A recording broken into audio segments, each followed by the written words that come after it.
been watching my last few videos, you'll know that I've recently set up my creative space. However, I decided to show in more detail the setup of the vintage hi-fi, which I did in last week's video.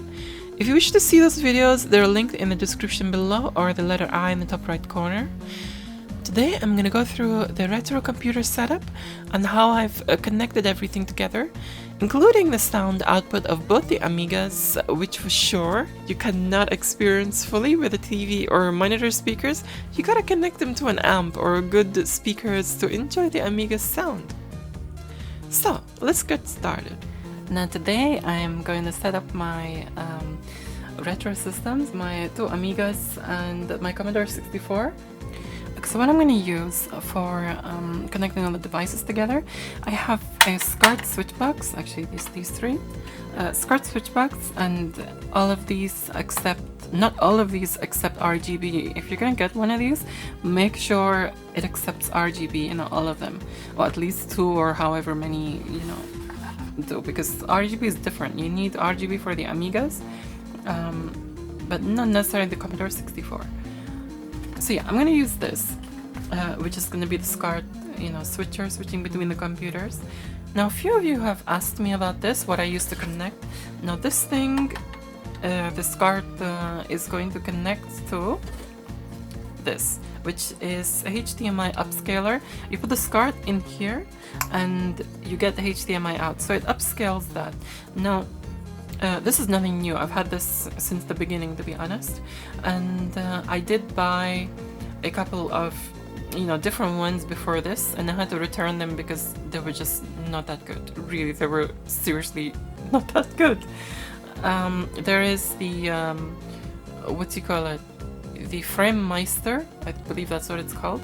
You can get that, and that's the best one out there. However, it's a ridiculous price. So this, for the price, is fantastic, if you see this one, because, I mean, it's built fantastic, it's built sturdy, and somebody well known who uses this is Bill Winters from the Guru Meditation. They use this for their Amigas, and they are happy with this as well. Okay, so let's start setting this up.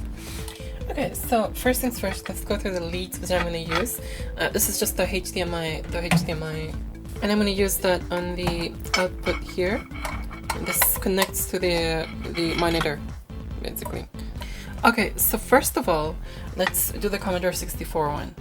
Now, something has confused me a little bit about the Commodore 64 video output. Now, if you notice the Scart here, and it has many pins here. This is the output for the Commodore 64, and it's a thicker cable. Now, the first one I bought was a thinner cable. There was not as many pins here, and the picture quality was not as good. Now, I wish to confirm that somebody said that the Commodore 64 does not do RGB. Now, I have no idea about this. I'm not an expert on the Commodore 64. However, there seems to be a higher quality picture when using this multi-pin one. The picture is sharper, whereas as opposed to the other one, the other lead, which had fewer pins here, it looked like composite. I stick by that because I'm doing it by experience. If anyone can explain this a bit more, do let me know. Okay, so I want my Commodore 64 to be letter C, so I can just do that, and it'll be the Commodore 64. Okay, so I also have an Amiga RGB to Scart, and that's just basically what it is. It's got the RGB and the RCA, which connect to the Amiga, and then the Scart output. Okay, so B over here is basically going to be the second, Amiga to Scart, Amiga RGB to Scart, and that's going to go to the Amiga 500. Now this one here, this TV monitor, this is the output. So I just need a normal thick Scart cable here. Just put that in here and put this in your upscaler. Now, whether it's the Amiga 1200, 500, or Commodore 64, it'll be taken into here and upscaled and into HDMI. So, and that just connects to your monitor or capture device or whatever you're doing. Right, so what I have done here is put this screen, this monitor, on top of a mini plinth. It's like a mini wooden plinth. Because I do nostalgia time, or if I'm doing a video which I'm going to be, you know, capturing the Amiga screen or the Commodore 64 screen, I'm going to need access to this. Because I'm going to have to take the output out and connect it to my capture card. And the capture card I will get to shortly, you know. So you will see exactly how I do nostalgia time and everything. So what I want to do is I'm going to, and this is going to go inside here also. So yeah, there's a lot of cables and stuff around. So this plinth is fantastic for concealing all that fluff. Okay, first things first, at the back of my screen, I'm going to connect the HDMI splitter or multiplier or whatever. I'm going to connect the upscaler here to input 1 here, and input to my niece brings her PlayStation 4 every now and then, so I just thought, okay, let's just connect HDMI cable permanently and take it down under the desk. Just and the third one, if I'm, you know, using a Raspberry Pi or something like this, I'll use the third one. So that's just perfect. All I need is 3. I also need to take the Scart plug behind it. Now the capture card which I use is an Elgato Hd60. I will leave a description in the link, the link in the description to, you know, more information about this. Elgato is the best capture card I've actually used myself. I mean, of course, I've only used this and a couple of others in the past. So. There's another one, a previous model to this, Hd60 one, and it has connections for, you know, retro systems. Like it'll have like an SVGA, sorry, an S-video, what the freak, S-video cable socket, I mean, or I don't know, some connections for Scart or composite, but you don't need it. If you have a this upscaler, you don't need that one. You just need a HDMI input. So, okay, so this cable here, this HDMI, this goes to your screen. And no, I'm not smoking it, but this goes to your screen. And you connect this on the output. The output, so it's there. And the input, which is here, this you connect a lead. So it's coming out of the upscaler, going inside here, coming out of the USB port, going into your computer and being captured, and also coming out of here and being monitored on your screen. That's how this works. I explain it visually because I do it visually.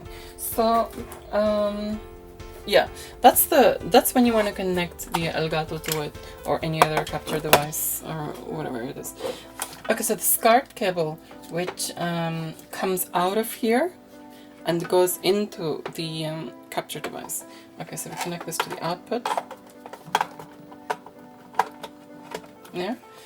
And we just put the switchbox wherever we're gonna put the switchbox. I'm gonna put mine next to the Commodore 64 here, almost out the way under the desk, just so I can reach the switches to switch them.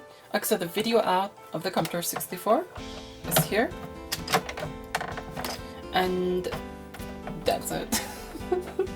And the yeah, also the good news is, okay, I'm sorry, I'm on shaky cam, and by shaky cam means I'm holding the camera.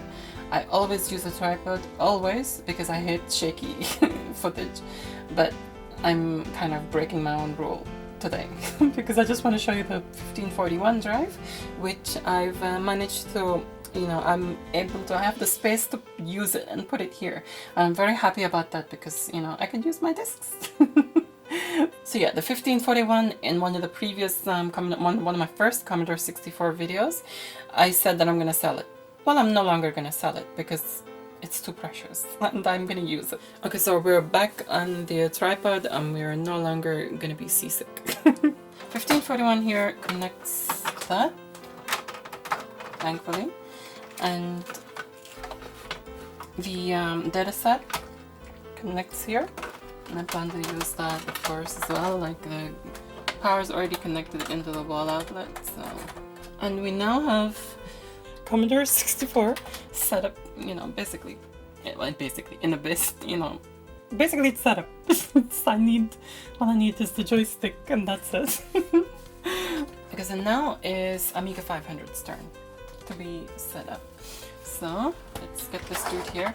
I do have the power connected already to the wall outlet, so I'll just put that there.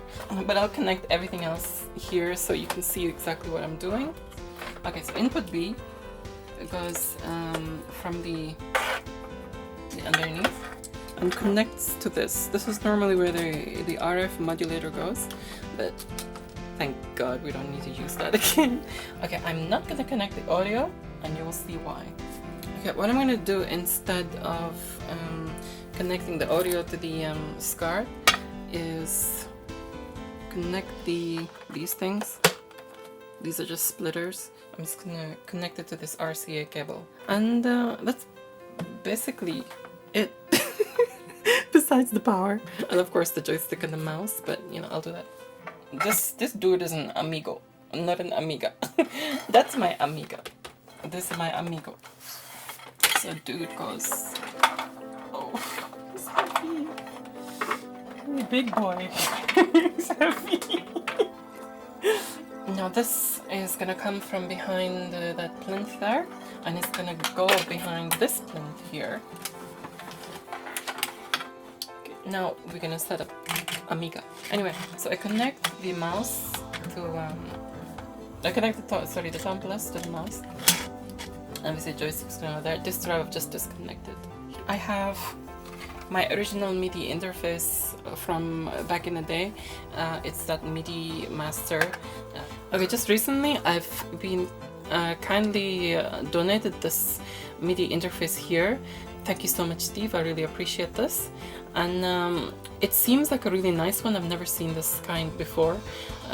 Steve said he's not sure if it works or not. As you can see as well, this switch is goofed here, so I'm gonna have to replace that. And I'm gonna, you know, make sure it's all okay before even connecting it to the Amiga and using it, because I don't want. The last thing I want to do is damage a freaking CIA chip or something like this. So. Because with this one, okay, it's cool, it fits, it plugs in there, and you know, everything is fine. But this is just neat and tidy. And next we connect the Technosound Turbo sampling cartridge, which thankfully goes into the parallel port, not the serial one. And that's right next to that. We sort out the audio, and I will show you exactly what I did. Now some of you will remember this device here, and I built this device for the stereo separation, for adjusting the stereo separation of the Amiga, because and if you want to view the project and the video for this, all the info is in the description below, or this letter I here. The Amiga 500 goes here, and we have that connected thingy, Amiga output, to the second input of this. So it's got a, you know, it's got a mixer. Okay, so with the output here, we have goes from here and goes to the RCAs, which will go inside the Yamaha mixer over there, and we'll plug that in now. And we almost forgot. What did we forget? After having all this wonderfulness, we need some way to see it. So we need to connect the freaking Scart RGB, don't we? So we take this from the Scart switchbox and we feed it in behind the stupid plinth. The plinths, bless them, they're not stupid. They actually make life so much easier. And not to forget, my USB keyboard goes here because the membrane goofed up. I'm sure some of you remember that. It goofed up again, the second brand new one which I got. So yeah, I'm not happy about that. I want my keyboard back. One thing I forgot also is the connection to the Technosound Turbo card. Why is that so freaking loose? This is so loose. Oh, we have this one. Let's use this instead. Yeah, that's more snug. No, it's not gonna like fly out. The RGB is there, and the power. Then we just need the floppy drive connected, and yeah, we're all good to go now. Just double check everything. I'll just double check everything. because I'm paranoid that way. Okay, so we have the sampling cartridge wire here. So we'll just leave this slightly poking out here so we can just access it anytime we need to just, you know, sample something. And I'm gonna do the same with the MIDI one. We'll just like tuck it in here and just poke it out here. Just in case we need to, you know, MIDI something. Just tuck all that in there and just hide it, make sure no one ever sees it ever again. And this, the output, this actually goes inside, connects to this. Okay, so I want this one, this level 5.6, sorry, input 5.6 to be the Amiga, so we'll just stick that in here. And this one I'm gonna take all the way behind, and we have, assuming this is right, and assuming that left. Just tuck all the wires down the freaking back of the desk as much as we can. Move this as far back as we can to save space. Everything is connected. We've got everything done. We just need to connect the TV. This is not important, not the TV, the monitor.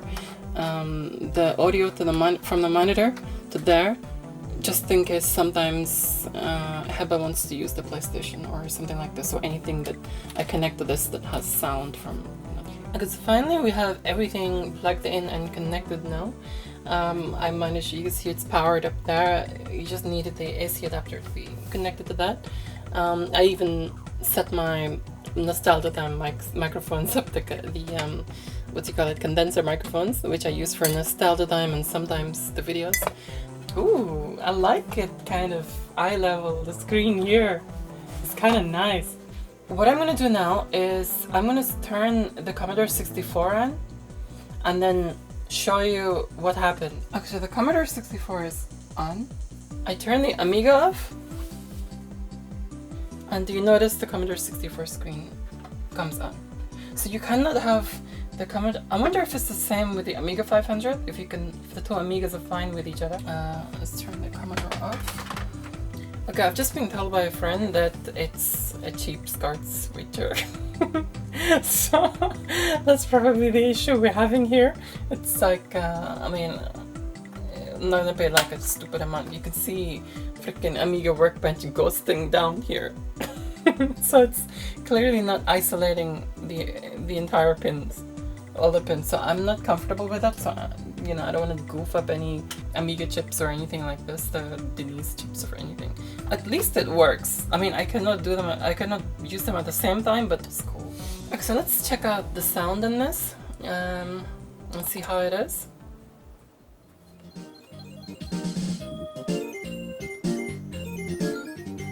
Okay, so there we go. It works, and it's a nice setup. Cool. Let's check the left and the right.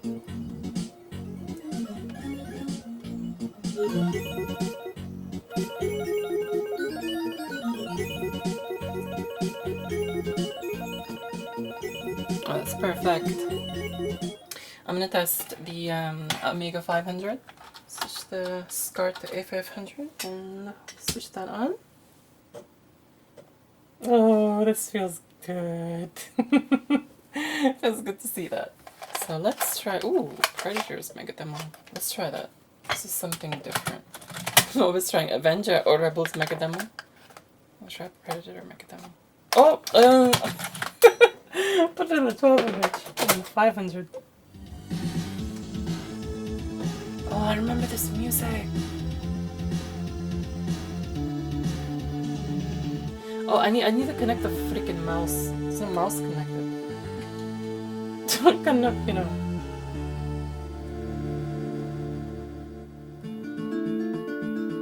Oh, this is a nice it's a nice rendition actually of this. Is it Toccata? I think it's Toccata. I like this. I'm gonna put on Predator's Mega Demo later on when once I finish this video.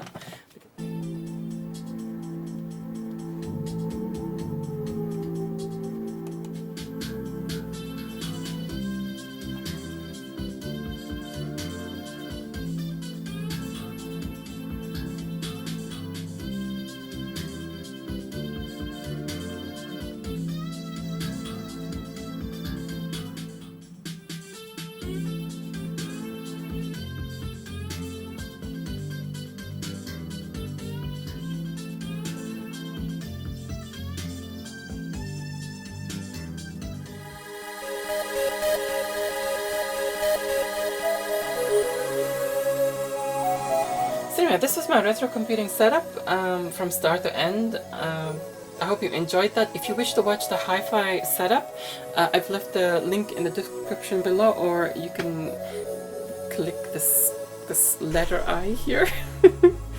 And also the video for the to change the room adjustment, the entire thing, that's also in the description below. It's the part 1 of this video. So thanks so much for your likes, your shares. Do leave your thoughts in the comments below, and don't forget to check out my other videos and do subscribe for more. For now, I will say adios.